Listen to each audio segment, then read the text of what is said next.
Ayan, hello po, shoutout po sa inyong lahat. Nagbabalik ang inyong lingkod sa 26 TV. Ngayon po mayroon tayong reaction video po mga kalingap at mga kajumkar. Ayan po no. At syempre bago tayo magsimula, isang mapagpalang araw po muna sa ating ama ng kalingap, Kuya Bal Santos Matubang, Ate Adna, Kalingap Rob, Miss Jack Matubang. Paki-support po natin ang kanilang mga YouTube channels po, no? Ayan. At syempre po Kalingap Striker, shoutout po sa inyong lahat. At lalong-lalo na po yung mga sponsor na nandoon po sa aming GC sa Kalingap Strikers. Ayan po, God bless more po. Ayan. At di ko na kayo maisa-isa mga Kalingap ha. O mga ka-strikers, shoutout sa inyong lahat. Ngayon po, ngayon mga ka-Jumcar, mga Kalingap, nakita po natin kung gaano kasaya yung Jumcar sa swimming. At nakita ko rin po na may nabanggit po nga ay parang joke lang, no? Ayan, may nabanggit si Kalingap Jumar na parang sabi niya joke lang. Ayan, abangan daw yung kasal. Para sa akin po, alam mo po Kalingap Jumar, nararamdaman ko parang gusto na po ni Kalingap Jumar yung ilabas yung totoo. Gusto niya pong i-broadcast yung sa kanilang dalawa ni Carla Bells ngayon. At para po sa tingin ko at para sa akin ay para po bang nere-respeto pa rin po niya at malaki po ang respeto niya kay Kalingap Rob dahil kung sakali man po na sasabihin niya yung totoo na gusto na niya talaga yung maging maayos sila ni Carla, na magkaroon na po sila yung parang tinatawag na mag-asawa or something, parang nararamdaman ko na gusto ni Kalingap Jumar na i-broadcast na ba yung nararamdaman nilang dalawa, 'di ba? Pero nananatili pa rin pong humble, respeto si Kalingap Jumar kay Kalingap Rob. Yun po kasi yung pakiramdam ko. Para sa akin lang po ito ha, just my opinion. Kasi sa lahat po, doon ko po pinagtagpo, pinagtagpi-tagpi.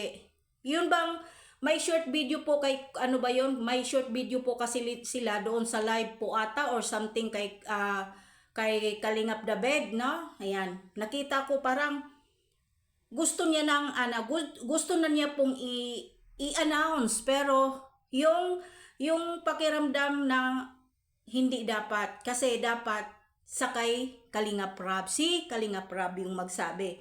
Yun po kasi yung nararamdaman ko eh. Yun po, pasensya na po, no? Hindi about kilig, hindi about po ay naano ako sa kanila. Sa totoo lang po, nararamdaman ko kay Kalingap Jomar parang nagiging seryoso at parang gusto na niya lumagay sa katahimikan ng kanilang buhay ni dalawa ni Carla at ni Carla. Pero nananatili yung respeto niya kay Kalingap Rob. No, gusto niya manggaling mismo kay Kalingap Rob. Yan po yung gusto ko kay Kalingap Jomar. Irespeto, hindi na aalis, no? At isa pa po para sa akin, wala naman po masama Kalingap Jomar na sabihin natin ang katotohanan para matapos na yung issue kasi sa palagay ko rin po naman ay nasa tamang edad na kayo, hindi na kayo minor de edad or something na kung ano-ano pang pwedeng pagsabihan, alam na po ninyo yung tama at mali kasi si Kalingap Jomar ay may nasa hustong edad na. Si Carla po ay nasa tamang edad na rin po, no? At may mga magulang po sila. Kumpleto yung magulang ni Jomar, kumpleto ang magulang ni Carla. Hindi naman po siguro mga irresponsable yung mga magulang nila ng bawat isa kung ano yung desisyon nila, ay siguro naman po ay siguro naman po ay pwedeng anuhin po nila kung ano yung mali, kung ano yung tama. At isa pa po, kung talaga pong kung gusto na talaga ni Kalingap Jomar na sabihin pero pinipigil niya. Ramdam ko po, pinipigil niya sa totoo lang. Kasi gusto niyang ipakita sa mga taong naninira sa kanya na hindi scripted yung Jumcar or gusto niyang patunayan. Diba? Gusto niyang patunayan kung ano sila dahil naaawa na rin po siguro sa mga sa kanilang naaawa na siya kay Carla na kung ano-ano po. Tapos si Carla naman po, alam natin si Carla po hindi nagsasalita pero sa LG ni Carla, yung mga post ni Carla may hugot po kung naiintindihan po ninyo, di ba? Lahat po ng post ni Carla sa LG niya mayroong laman. Diba? Kung hindi nakakaintindi ay bubo talaga kayo. Yung katulad ng mga basher na sige paninira. Yun po kasi yung pakiramdam ko mga kalingap sa Jumcar. Kay Kalingap Jumar kasi sa swimming po kahapon, noong pinakita po na video upload ni Kalingap Nel, ni Kuya Nel ay ramdam natin, di ba? Ramdam natin. Kahit hindi po sa channel ni Kalingap Rab yun, at least natuwa tayo dahil may update po. Diba? Hindi na, wala tayong nakitang update po kay Kalingap Rab sa Jumcar, pero nakita natin sa channel po ng sa channels ni Kalingap Rab ni Kalinga ni Kuya Neil. No. Dahil alam naman po talaga natin na makikita lang po natin ang Jumcar sa live ceiling ng Velvet Box, hindi ba? Pero ngayon nakita po natin dahil lagi kong napapansin sa lahat sa live ko, sa mga comment section na namimiss na po nila yung Jumcar. Pero nakita na po nila kahit papaano po ay napapasilip at napaano po natin na napapanood ang tasisilayan po natin yung Jumcar sa ibang channel doon kay Kuya Neil, no? Ayan. Kasi po sa totoo lang hindi naman po talaga masama, 'di ba? Pero yun lang po ang yun lang po yung na masasabi ko po sa totoo lang.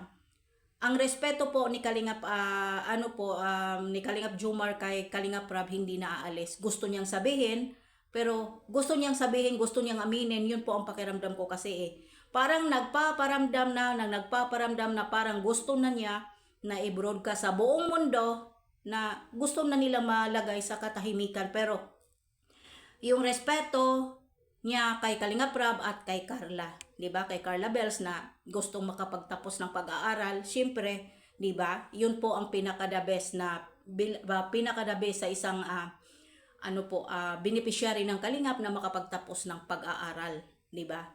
Yan lang po. At nagpapasalamat din po ako dito sa mga tumutulong, pero huwag ninyong isipin ang nagpapaaral kay Carla Bells ay lahat po yan ay sa sponsor. Hindi po. Mayroon po si Kalingap Rab dahil may nakita po kasi akong comment, no, doon kay Kuya July, no? Kailan ba ang live ni Kuya July? Shout out po Kuya July, no? Laging araw-araw may live si Kuya July. May po akong comment na nasagap baga, 'di ba?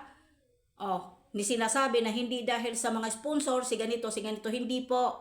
Gumagastos at nagbibigay din po si Kalingap Rab kay Carla Bells. No, hindi po lahat galing sa sponsor. Real talk po ha.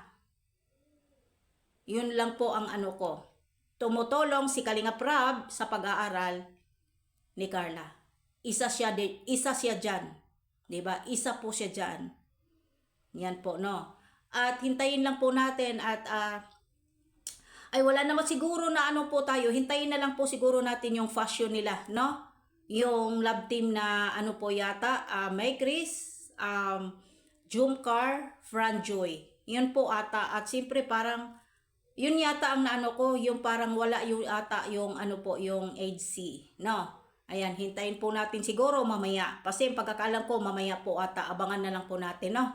At ready na po ang inyong mga cellphone. God bless po sa ating lahat, and once again, ayan po, please like and share at syempre po pasubscribe sa aking YouTube channel, Hasa 26 TV. God bless and I love you more. Ingat tayong lahat.